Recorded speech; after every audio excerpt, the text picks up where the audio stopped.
নমস্কাৰ ছাত্ৰ ছাত্ৰীসকল মই প্ৰাচুৰ্য ছাৰ সকলোকে স্বাগতম জনাইছোঁ জেএনভি গাইড ইউটিউব চেনেললৈ তো তোমালোকৰ আজি নবোদয় বাছনি পৰীক্ষাৰ যেটো ক্লাছ 9 ৰ বাবে হয় ঠিক আছে সেই ক্লাছ 9 ৰ নবোদয় বাছনি পৰীক্ষাৰ তোমালোকৰ আজি সিলেবাছৰ বিষয়ে আলোচনা কৰিম এটা বহুতৰ মনত তোমালোকৰ প্ৰশ্ন যে ছাৰ পৰীক্ষাত কি আহিব মই গমেই নাপাওঁ কি বস্তু চাব লাগিব কেনেকুৱা ধৰণৰ বস্তুখিনি চাব লাগিব মই গমেই পোৱা নাই বা মই ধৰিব পৰা নাই কেনেকুৱা ধৰণৰ বস্তুখিনি চাম আমি এতিয়া ঠিক আছে তো আজি এই ভিডিওটোত আমি সিলেবাস কি পঢ়িবা তাৰ লগত কিমান নম্বৰৰ পৰীক্ষাটো হ'ব তাৰ লগত তোমালোকৰ কোনটো সাবজেক্টত কিমান নম্বৰ আহিব আৰু কেনেকে তোমালোকৰ কাট অফ আহিব বা কেনেকে তোমালোকে পঢ়িলে সিটটো দখল কৰিব পাৰিবা ঠিক আছে সেই বিষয়ে আজি আলোচনা কৰিম ভিডিওটো আৰম্ভণি পৰা শেষলৈকে তোমালোকে চাবা বিশেষকৈ এই ভিডিওটো ক্লাছ 9 ৰ ছাত্ৰ ছাত্ৰীসকলৰ বাবে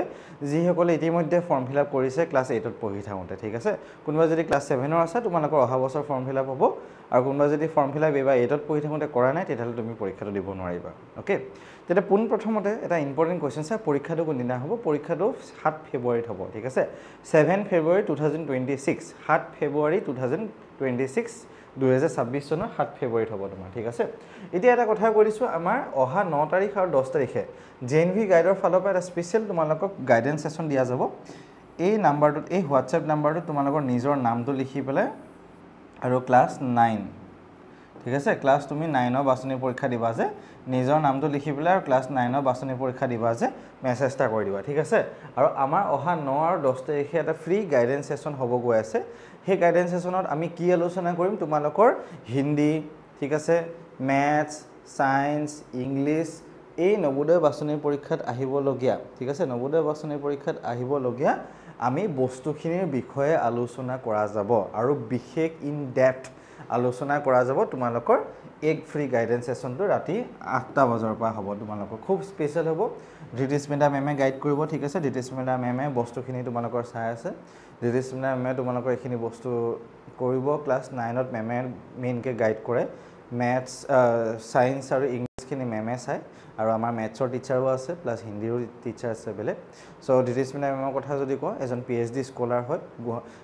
ভট্টদেৱ বিশ্ববিদ্যালয় জুলজি বিভাগৰ এজন পিএইচডি স্কলাৰ হয় আৰু তোমালোকৰ ক্লাছ 9 ৰ আমাৰ জেএনভি বস্তুখিনি চাই আছে জেএনভি গাইডৰ ক্লাছ 9 ৰ খিনি ওকে সো এতিয়া আমি আহো যে তোমালোকৰ সিলেবাস বা তোমালোকৰ পৰীক্ষাৰ ভাগটো কি ধৰণে হ'ব ঠিক আছে এটা পৰীক্ষাৰ ভাগটো যদি মই ক'ব যাওঁ তোমালোকৰ এই সিস্টেমত আছে আৰু ইয়াত এটা কথা কৈ দিছো দেই বহুত এটা ডাঙৰ কথা তোমালোকে সকলোৱে ভালকে মন দি শুনি লোৱা ক্লাছ 9 ৰ যেটো বাছনি পৰীক্ষা হয় বহুতে আমাক সুধি থাকে যে স্যাৰ মই অসমীয়া মাধ্যমৰ হয় মই পৰীক্ষাটো কি অসমীয়াত হ'ব নেকি এটা মই ইংলিশটো ভালকে বুজি নাপা তোমালোকৰ 9 ৰ যেটো বাছনি পৰীক্ষা হয় সেই বাছনি পৰীক্ষাটো কিন্তু অসমীয়া মাধ্যমত নাহে এই বাছনি পৰীক্ষাটো ইয়াত ধুনীয়াকৈ পইণ্টটো দি থৈ দিয়া আছে তোমালোকৰ medium of language of examination Hindi আৰু ইংলিশত আহিব দেই হিন্দী আৰু ইংলিশত তোমালোকৰ আহিব হিন্দী আৰু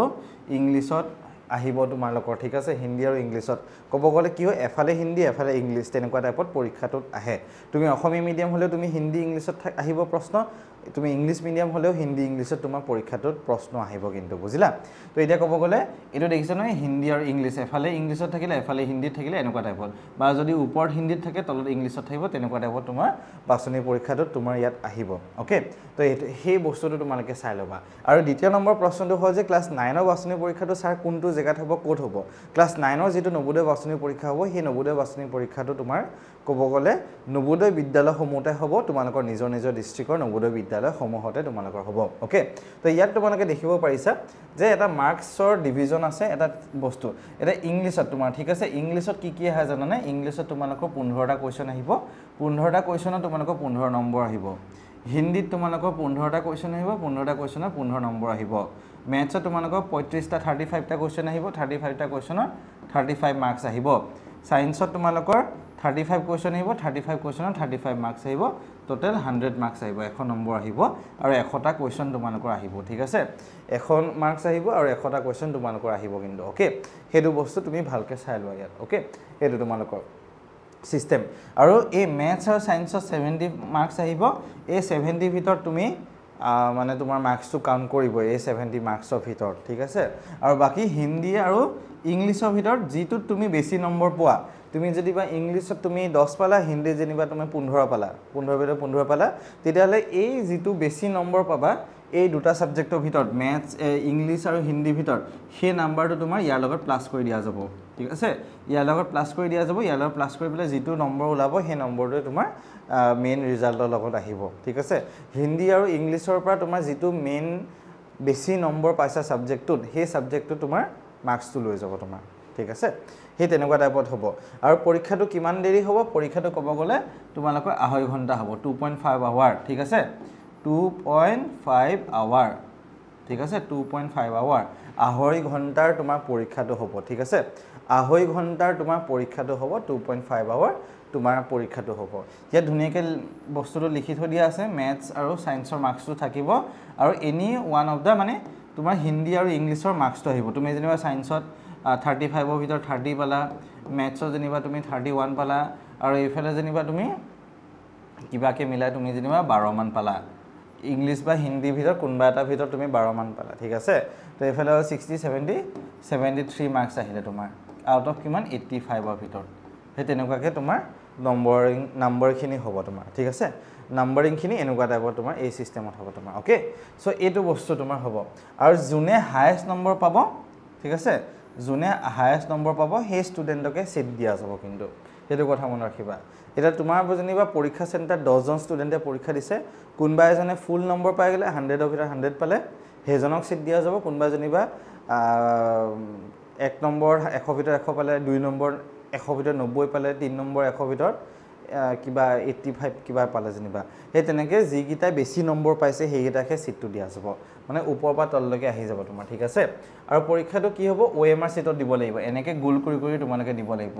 মোৰ হিচাপত OMR সিটত পৰীক্ষা আগতে দিছা চাগে তোমালোকে ভালেখিনি OMR সিটত তোমালোকে এনেকে এই সিস্টেমত তোমালোকে কি কৰিব লাগিব পৰীক্ষাটো দিব লাগিব ঠিক আছে এই সিস্টেমত তোমালোকে পৰীক্ষাটো দিব লাগিব এনেকে ওকে তো এতিয়া তোমালোকে গম পালা যে পৰীক্ষাটো কি সিস্টেমত হ'ব কি আহিব কেনেকে আহিব কোৰবা বস্তুখিনি আহিব আৰু মই তোমালোকক এটা বস্তু সাজেষ্ট কৰিম যে তুমি ইংলিশ মিডিয়াম বা অসমীয়া মিডিয়াম যিয়ে হোৱা তোমাৰ পৰীক্ষাটো কিন্তু ইংলিশ আৰু হিন্দীতে আহিব যেহেতু তোমালোকে যদি তোমাৰ কিতাপ কিনা নাই তুমি আৰিহান পাবলিকেশনৰ কিতাপখন লৈ লবা ঠিক আছে তুমি আৰিহান পাবলিকেশনৰ কিতাপখন লৈ লবা ঠিক আছে ARIHANT ঠিক আছে আৰিহান পাবলিকেশনৰ JNVST ক্লাস 9 ঠিক আছে JNVST ক্লাস 9 এইখন তুমি এই আৰিহান পাবলিকেশনৰ কিতাপখন তুমি লৈ লবা ঠিক আছে JNVST ক্লাস 9 আৰিহান পাবলিকেশনৰ তুমি কিতাপখন লৈ লবা ঠিক আছে কৰবা লবা কিতাপৰ দোকানৰ পৰা লব পাৰা বা ফ্লিপকাৰ্ট বা এমাজনৰ পৰা তুমি কিতাপখন লব পাৰা তোমাৰ জোৰ পৰা সুবিধা হয় তুমি লৈ লবা খালি যিমান পাৰা সোনকালে লবা আৰু সকলোকে মই এটা বস্তু জনালো অহা 9 আৰু 10 তাৰিখে ঠিক আছে অহা 9 আৰু 10 তাৰিখে দেওবাৰ আৰু সোমবাৰ পৰিব অহা 9 আৰু 10 তাৰিখে আমাৰ JNV গাইডৰ ফ্ৰী গাইডেন্স সেশনটো তোমালোকে জয়েন কৰিবা ঠিক আছে দুদিনৰ ফ্ৰী গাইডেন্স সেশন হ'ব এই নাম্বাৰটো তোমালোকে মেছেজ কৰিব পাৰিবা নিজৰ নামটো লিখি পেলাই ওকে নিজৰ নামটো লিখি পেলাই তোমালোকে মেছেজ কৰিব পাৰিবা তো ক্লাস 9 ৰ বাবে তোমালোকৰ আমাৰ ক্লাছসমূহ কৰোৱা যায় যোৱা জুলাই মাহৰ পৰা আমাৰ এতিয়ালৈ ক্লাছ চলি আছে কেজনমান ষ্টুডেন্টে আমাৰ ক্লাছ কৰি আছে 30 জন মান প্ৰায় ষ্টুডেন্ট হ'ব আৰু এতিয়া অহা আমি ভাবি আছো এই গাইডেন্স সেশনটো শেষ হোৱাৰ পিছত আমি এটা ক্লাছ আনিম বুলি জুনে গাইডেন্স সেশনটো কৰিম বুলি ভাবা বা পিছলৈও ক্লাছ কৰিম বুলি ভাবা 3 মাহৰ কাৰণে এটা আমি মিনিমাল ফিজত আমি ক্লাছটো আনিম বুলি তোমালোকৰ কাৰণে ভাবি আছো তো যদি তোমালোকে বিচাৰা ফ্ৰী গাইডেন্স সেশনটো কৰি লবা কেনেকুৱা লাগে কি লাগে তাৰ পিছত তোমালোকে চিন্তা কৰিবা আমাৰ লগত আগন্তুক দিনলৈ ক্লাছ কৰিম নে নকৰিম নে কি কৰা কি নকৰা ঠিক আছে খালি যেগলে ফৰ্ম ফিল আপ কৰিছে ভালকে পৰীক্ষাটো দিয়া কাৰণ এই বস্তুখিনি তোমালোকৰ ক্লাছ 9 তো দৰকাৰ হ'ব ক্লাছ 10 তো দৰকাৰ হ'ব এখানে এতিয়া যদি বস্তুখিনি ভালকে পঢ়ি মিলি থৈ দিছা কনসেপ্ট ক্লিয়াৰ কৰি থৈ দিছা তেতিয়ালে পিছলৈ কিন্তু বহুতখিনি তোমালোকৰ সহায় হ'ব ওকে ষ্টুডেন্টস আৰু নতুনকৈ যদি আহিছা আমাৰ JNV গাইড ইউটিউব চেনেলটো সাবস্ক্ৰাইব কৰি দিবা আৰু তোমালোকৰ বন্ধু বৰ্গসমূহৰ মাজতো আমাৰ ইউটিউব চেনেলটো অলপমান শেয়াৰ কৰিলে ভাল হ'ব সেইখিনি আশা কৰিলো ভালকে যাতে তোমালোকে আগবাঢ়া এই বাছনি পৰীক্ষাটোৰ বাবে ধন্যবাদ JNV গাইড চেনেলটো চোৱাৰ বাবে আৰু চেনেলটো সাবস্ক্ৰাইব কৰি দিয়াৰ বাবে আকৌ ধন্যবাদ তোমালোক সকলোকে